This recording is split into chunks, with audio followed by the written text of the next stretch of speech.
Good. Please tell us the premise of your new film, It's a Wonderful Knife. Yeah, so It's a Wonderful Knife starts out with a girl in this lovely kind of like Christmassy, Hallmarky town, and everything seems, good. She's trying to get into college. She loves photography. She has what we think is a good group of friends. And then one night she's at a Christmas party with all of her friends, the whole school, and it ends up being attacked by a serial killer dressed in an angel costume. And her best friend ends up being one of the people who was attacked. And so she ends up running after her best friend. And then she ends up getting chased by the killer. And then at the very end, the killer and her brother, they're all facing off. And she comes around and she electrocutes him. And this is no spoilers. This is in the trailer. So don't worry. And then fast forward about a year later, and things are not great for Winnie. She has PTSD. She's depressed, and things just aren't looking too great. She didn't get into NYU. It's really sad. And then a bunch of other stuff happens, and then surprise, surprise, I end up in an alternate reality, and a whole bunch of things happen after that that I will not say because I will spoil, but it gets wild. It sounds like it. Outside of how wild it is, what drew you to the film upon reading the script? Yeah, I mean, I love Michael Kennedy and all of his work, so that immediately drew me in. But also just, the whole final girl stereotype, I love. I've been a really big fan of that. I love slasher films. And then this one, I didn't even know that much about Christmas horror and that genre, that mashup. And so it allowed me to find a love for that because I did, watch so many as a reference. So yeah, that was really cool to be able to find, a new love for horror. Yeah, absolutely. So you mentioned you play the film's protagonist, Winnie Carruthers. How is the character initially described to you?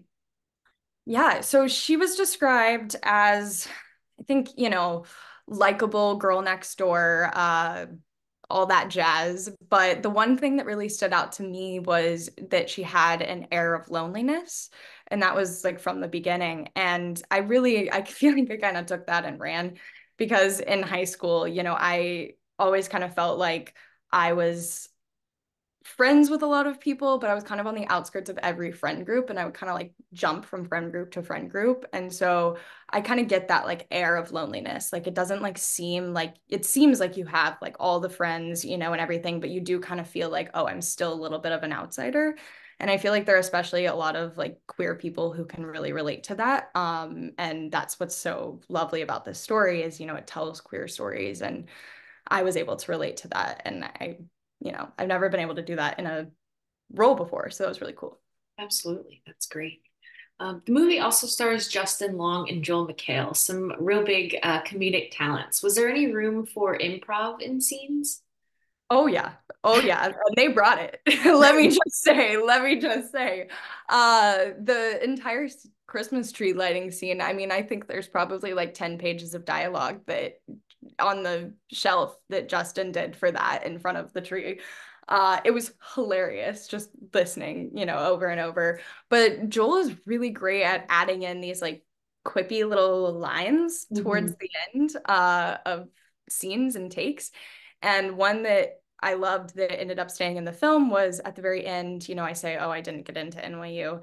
And my dad said, Joel says, oh, great, that would have cost us a lot of money. Like that's him. That wasn't, the Mhm. line. That's Joel McHale. And that also is Joel McHale. Like he's very much dad, like father figure energy. So Mhm. he would have totally said that. I mean, he was judging me for having tattoos. So I was like, you know. It's got to be hard to keep a straight face around them for sure. No, it is. It is. Everything is a bit with Joel as well. So Mm. that's a whole other layer. Power to you for making it happen and kind of balancing everything. Winnie and Oh, Bernie there was in It's a Wonderful Knife have a really compelling bond. Can you talk about your experience working with Jess McLeod as a screen partner to bring that relationship to life? Yeah, I mean, Jess was great to work with. We didn't meet until I think 3 or 4 days before we started filming, and we just instantly bonded and we could instantly see that our characters had this chemistry. Our What happens at the end of the film was not in the script to begin with. And Jess and I found this chemistry and went up to Tyler and Michael and essentially just said, hey, we kind of feel like it should go in this direction. Do you agree? And they did, and everybody was on board. So that was really cool to be able to do. But yeah, no, we hadn't met before, but we instantly bonded and, we're instantly texting about like scenes right after our first director session together. So yeah. It's great. It's very cool that you were able to kind of go with the creative flow of things and tweak as it felt right. Yeah, I mean, I was really lucky and fortunate to be able to work with Michael and Tyler, who allowed me to do that. Absolutely.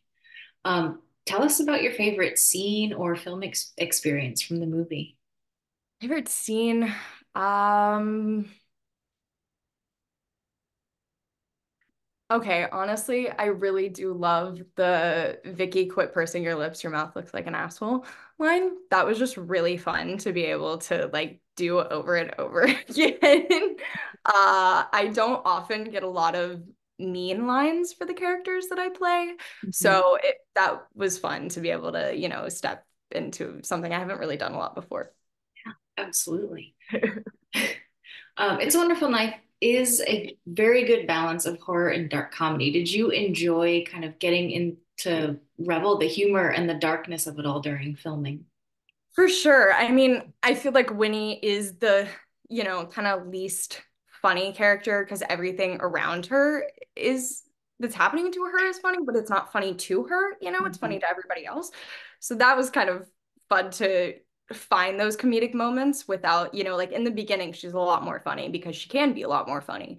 But finding those comedic moments in the darker, world Mhm. was definitely a lot harder, but more fun, like once we found it and got it. So that was really cool. And, Tyler does a great job of marrying the two. Mhm. And I really loved all that he did in terms of, like the decorations that you have that are like different from each world. And, even just like the Santa sucks balls on the, wall at the party house. Like though it's those little things that really help make the world, but also make it find that dark comedy. Mhm. Absolutely. Now, you're no stranger to gore or the macabre between Yellow Jackets and It's a Wonderful Life. Do you have to do anything special to shake off a long day of filming?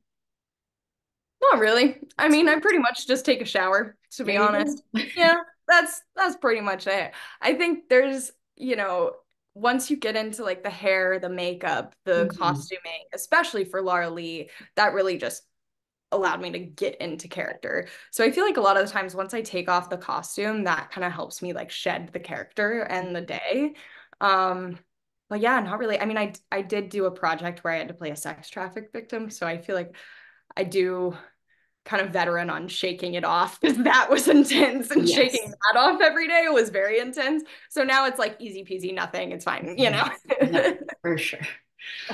Um, what do you think it is about It's a Wonderful Knife that's going to make it a fast kind of yearly holiday watch for horror fans and even just Christmas movie?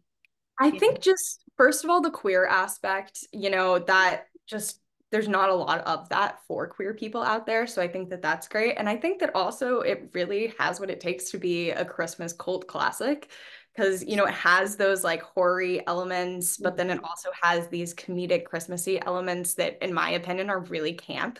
And I just love that the movie goes for it and takes you there. And, it is very a la like Hallmark films, but it's done in such a way where it's kind of honestly honoring those Hallmark films. Yep. And I really love that. So Yeah. There's an air of audacity to it that makes it just exactly. really good. Thank you. Yeah. Yes. What are some other recent projects that you've been working on? So I was on last year I did Truth Be Told, which is a really great show and it has each season is about a different podcast Mhm. episode that Octavia Spencer does. And it's really great. And this last season, season three, is about sex traffic victims. And so that's a really important topic. And it also talks about how, like a lot more white people, white girls especially, get more press when they've gone missing beside or as opposed to Black girls or other people of color, that other girls of people of color who have gone missing. So it really shines a light on that, which is really important. And then also I was in season 2 of Yellow Jackets, so you can check that out. Little surprise moment. Yeah, that's pretty much it. We'll see what next year brings, though. There are some exciting things I can't talk about yet, though. Excellent. Well, looking forward to them. Um, what would you like to say to fans and followers of your work? Um, Honestly, I would just like to say, like thank you for all of the support and watching me. And then also just I'm really glad that, my queer fans have something that they can relate to and watch. And, this is the movie that I wanted when I was a kid, the Christmas queer horror of my dreams. So I'm really happy that they have it now.